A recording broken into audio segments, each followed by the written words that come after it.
The Lord told Moses to come up on Mount Sinai again. He said that he would give Moses tablets of stone with the 10 Commandments written upon them. Moses went up to the mountain, and Joshua went with him. Joshua was acting as Moses' assistant or minister.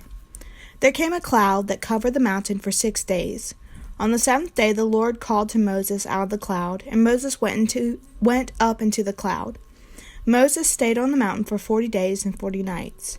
The people of Israel saw the glory of the Lord on the top of the mountain, like a bright burning fire there. While Moses was on top of the mountain, God told him exactly how the Israelites were to worship him. God said that Moses' brother Aaron should become the high priest, and that Aaron's sons and other descendants were also to be the priests.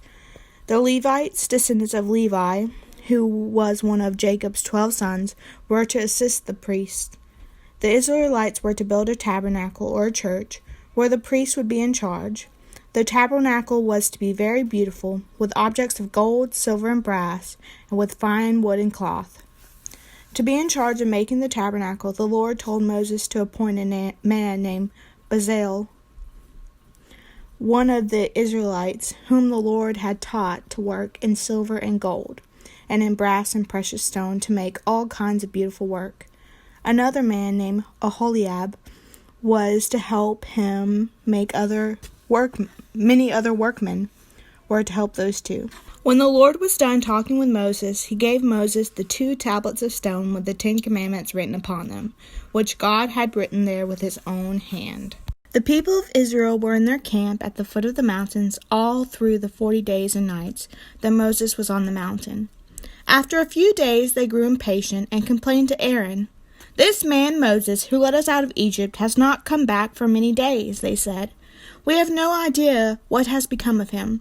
Perhaps he will never come back. We need a God to worship, so that we may have a God to protect us. Make us a golden idol that we may have a God." Aaron listened to them. He knew there is only one God, but he was afraid of the people and decided to do as they asked. "Give me the golden earrings you and your wives wear, and the golden jewelry that you own. I will make an idol with the gold," said Aaron. The Israelites did as Aaron had said, and he melted the gold and cast it into the shape of a calf. This made a golden calf, which was the kind of idol or false god that most people worshipped in those early times on earth.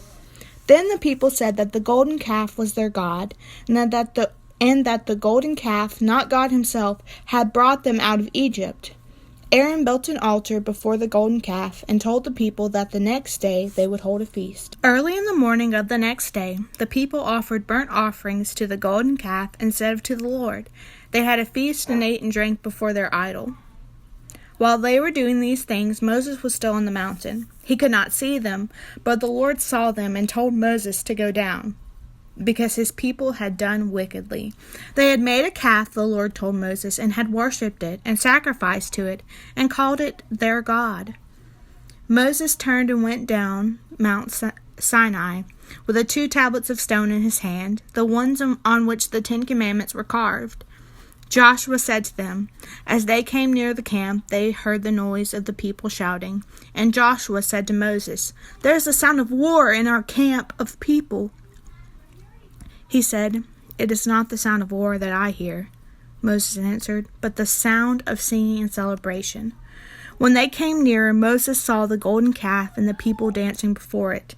He was so angry that he threw the 2 tablets of stone out of his hands, and they were broken into pieces as they fell down the side of the mountain. Moses took the golden calf away from the people. He melted it into the fire, then he ground it up into very small pieces, like powder or dust. Then he sprinkled the dust on the water, and made the children of Israel drink the water, so that they themselves would consume the idol they had made. Moses asked Aaron why he had helped the people commit this great sin.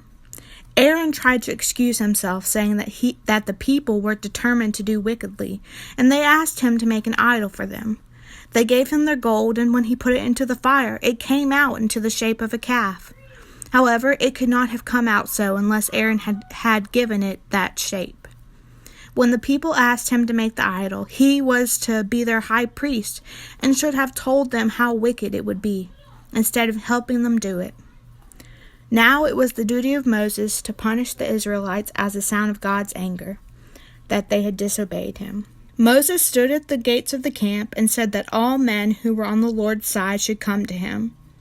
All the men who were the descendants of Levi, one of the sons of Jacob, or Israel, came to Moses. Then Moses told these men, the Levites, that God commanded each one of them to take his sword and go through the camp from one end of it to the other, and kill every man he met. In this way God would punish the people for their wickedness. The Levites did as Moses told them, and they killed that day about 3,000 men. Only the wicked died, for God guided each sword to protect the innocent. The next day Moses spoke to the people and said that although they had done a great sin, he would go and pray to the Lord for them, and perhaps their sin might be forgiven. He went and prayed to the Lord, saying, "O Lord God, these people have sinned a great sin, and have made an idol of gold." But he begged that God would forgive him. God answered that he would punish those who had sinned against him, and he would not go with them in the cloud, as he had done before, to show them the way to Canaan. But Moses again prayed very earnestly, and the Lord heard his prayer, and promised that he would go with the people of Israel. God told Moses to make 2 tablets of stone like those he had broken. God said he would write on those new tablets the same words that were written on the first tablets.